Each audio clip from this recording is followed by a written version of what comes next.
আচ্ছা, এই বিল্ডিংটা আপনাদের দেখে কি মনে হচ্ছে? কোনো ম্যানশন বা রাজাদের বাড়ি অথবা ঐতিহ্যবাহী প্রাচীন কোনো স্থাপনা, রাইট? কিন্তু এটা জাপানের একটা ট্রেন স্টেশন এবং এই ট্রেন স্টেশনটা হচ্ছে ইউরাকুচো ট্রেন স্টেশন। এটা টোকিওর ভিতরে। আমি আসলে দেখে খুবই অবাক হয়ে গেলাম যে একটা ট্রেন স্টেশনও ওরা এত সুন্দরভাবে করতে পারে, যেটা দেখে মনে হয় যে একটা প্রাচীন কোনো দুর্গ, একটা ঐতিহ্যবাহী বিল্ডিং, বাট এটা একটা ট্রেন স্টেশন। দেখে অবাক হওয়ার মতো না? আসলে এদের প্রত্যেকটা জায়গায় এত সুন্দর সুনিপুণ ওদের টাচ থাকে, যেটা অকল্পনীয়। জাপান আমরা বুড়োদের দেশ বলি, কিন্তু জাপানের প্রত্যেকটা থট, চিন্তাভাবনা ওরা এত সুন্দরভাবে অর্গানাইজ করে সাজায়।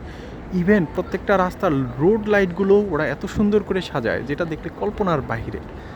আপনি চিন্তাই করতে পারবেন না জাপান আসলে কতটা অর্গানাইজ এবং কত পরিকল্পিত একটা সিটি, জাপানের টোকিও স্পেশালি, যেটা আসলে অবিশ্বাস্য। এবং এই স্টেশনটা কিন্তু অনেক বড়, ছোট না। আপনারা যতদূর ক্যামেরা যাচ্ছে দেখতে পাচ্ছেন যে ছোট ছোট দুর্গের মতো ওই যে উপরে, এবং এটা কিন্তু পুরোটাই একটা ট্রেন স্টেশন। এবং এই দিক থেকে আর এই দিকে গেলে তো অনেক দূরে। সো এটার নাম হচ্ছে ইউরাকুচো ট্রেন স্টেশন। আপনারা যদি কেউ জাপানে আসেন তাহলে এই স্টেশনগুলো দেখলে নিজের চোখে যখন দেখবেন অবাক হয়ে যাবেন। অসাধারণ।